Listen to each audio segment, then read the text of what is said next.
So today I'll be talking about the Xero HFS, a lightweight, minimal, zero drop shoe. What do I think of them? Are they good so far? Do I think it's worth my money? Let's find out.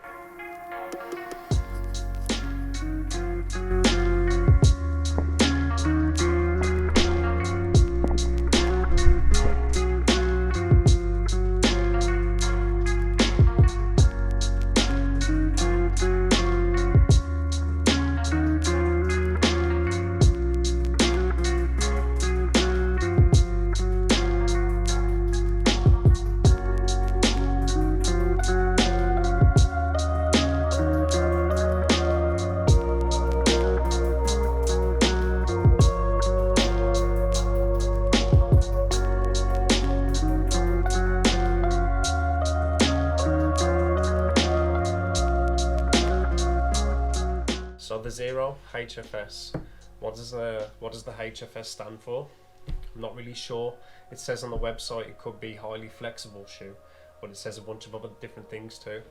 So what do I think about it so far?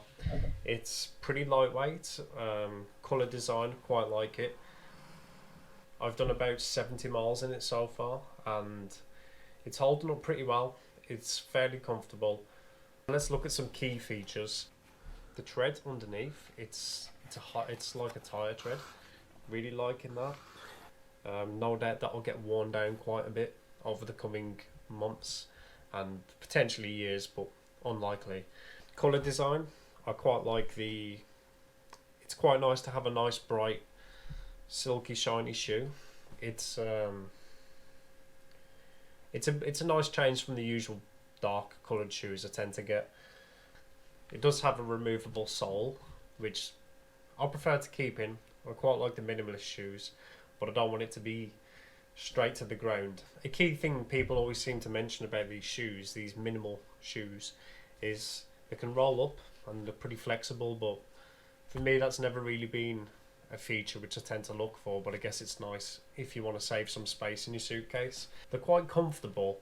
One thing to note is, for me, I've had to go half a size up for these shoes, so I guess you'd have to probably do the same if at least you're from the UK. I'm guessing that also applies for the US. I'm not really sure how the conversion changes happen. Of course, another thing to mention is there's very little cushioning, which is by design. If you're not familiar with minimalist shoes, the idea is the less cushion, generally the better, because the goal is to kind of feel the ground and not have the sensations interrupted by a cushion. For some people like myself, I tend to prefer less cushioning in my trainers. Nothing against cushion trainers. It's just, in my opinion, I prefer to feel. I like to feel the ground underneath. I recently tried to go for a maximalist shoe just to see what that was like, and to be honest, I didn't really like it. It felt like there was marshmallows tied to my feet and I couldn't really get any feedback from the ground. It felt like I couldn't quite figure out what was going on down there, which might say more about me than the shoe. But I digress. Another feature which is quite important on these shoes, which comes with all minimal shoes, I think, is the heel to toe. It's the zero drop, which means the heel to the toes are the same distance from the ground, and for me that also feels much more comfortable and natural. Well, what is natural, but it just feels better for me. So it also helps me run with good form. I believe I hit the ground quite a lot more gentle if I'm running with less cushioning. So yeah, as I've had 3 minimal pairs of shoes. This is my third. And yeah, they're holding up really well. I'm going to say they're at least the second best pair I've had. So they're not quite looking as good as they did when I originally had them, because, well, I've ran 70 miles in them through the mud and whatnot.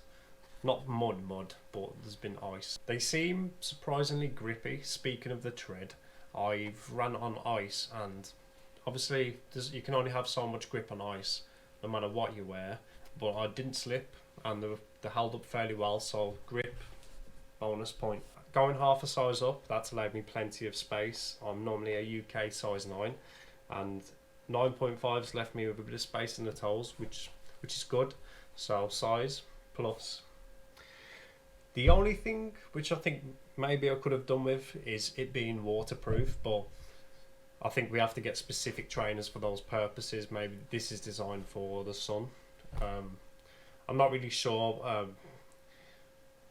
Maybe having waterproof would make it less breathable, and maybe that would have its own set of disadvantages.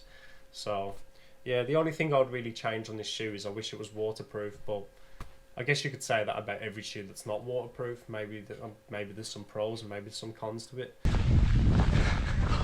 Pretty hard. Hard, isn't it? So, but at least it lets the water drain out. Maybe it's just waterproof socks I need.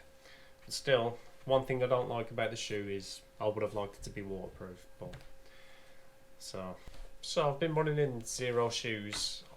They were my last pair, Prios. I managed to get over 1,000 miles in them.